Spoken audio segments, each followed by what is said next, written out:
What do most couples forget to plan on their wedding day? Well, there's the schedule and then there's the real schedule. Most couples plan their wedding day with military precision. Ceremony at 2 p.m., drinks at 3, dinner by 5:30, speeches somewhere in between. And yet, when the day comes, things feel rushed. People are flustered. You blink and somehow it's midnight and you've barely had a canapé, let alone a quiet moment together. That, my friends, is the curse of the visible timeline. The version built for suppliers and spreadsheets.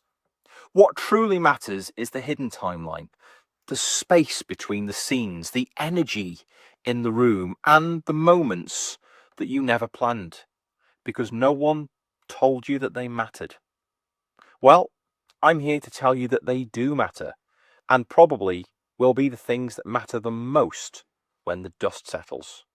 So let's pull back the curtain and get into it. Now, your new best friend is the 35 rule. It's a little rule I share with couples I work with, and I can't stress this enough. When you're planning the timings for your day, assume that everything takes 30% longer than you think it will, and that your guests take an extra 5 minutes than you expect to move from one part of your day to another. That is most likely going to be the rule. Now, it sounds simple, but this one rule alone can save your wedding celebrations from that frantic, breathless feeling that so many couples experience, which is often the reason why the end of their day they are starving hungry and dehydrated despite the money they spent on food and drink. And why? Because you're not moving spreadsheets around. You're moving people in suits and heels and states of blissful emotional distraction. They don't file into dinner like soldiers on base. They chat and they dawdle and they lose great Aunt Edna in the cloakroom. Build in time for that, and suddenly the whole day feels smooth, unhurried, and effortless, which is, of course, the result of careful planning. Moments for the two of you is another thing that most couples forget to schedule. Time to actually be together, alone, even if just for a moment. Not with the photographer snapping away, not hiding in a corridor waiting for your grand entrance, not squeezing hands in between table visits. I always recommend building in 10 to 15 minutes just after the ceremony or during the drinks reception where no one else is allowed in. No suppliers, no bridal party, just the two of you. Have a drink, take a breath, say, "We did it." These moments become the ones that you will remember more than the first dance or the speeches. And honestly, if you don't plan that time, you'll feel like you've missed something and you won't quite be able to put your finger on what it was. The quiet logistics that no one mentions are what couples often forget to factor in. Bathroom breaks, especially for the bride and the bridal party. It's surprisingly time consuming. Hot tip for the brides. When you're going for bathroom visits, going forwards, there's a lot less fabric at the front. Now, outfit resets or quick changes can get in the way as well. That bustle or bow tie isn't going to fix itself.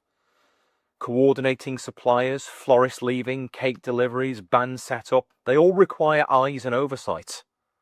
And where's the panic moments?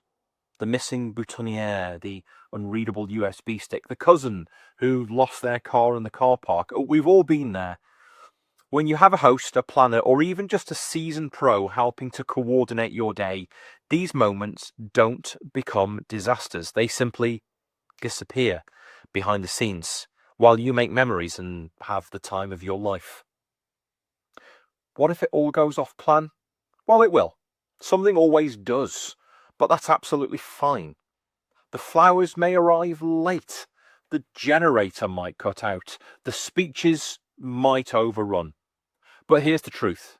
Your guests will only notice the wobble if you do.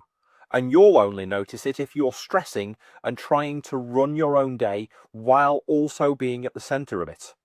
The real trick is having someone calm, charming and in control, someone who's prepared to quietly fix an issue without it turning into a spectacle.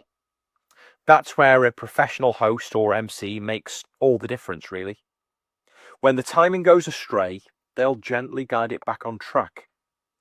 The illusion of effortlessness is, as ever, built on well-practiced timing and a little bit of behind-the-scenes sleight of hand that a well-stocked box of emergency things will solve. A wedding day isn't just a timeline. It's a series of emotional cues, energy shifts, and subtle transitions that shape the experience for everyone involved. Remember the 35 rule. Protect private moments for yourselves. Plan the things that no one tells you to plan for. And most of all, don't panic when things deviate from the script. You don't need to run the show. In fact, you absolutely shouldn't be. You just need the right people around you who can and will. If you'd like some guidance on building a timeline that feels as elegant as your celebration deserves, you'll find some helpful tools and templates on my wedding timeline resource page. Or, for a more personal touch, take a look at my wedding services and let's talk about how I can help you to make your day as effortless as it will be magical. Because when your day flows like magic, no one sees the stagehands. They just remember the wonder. And you deserve that.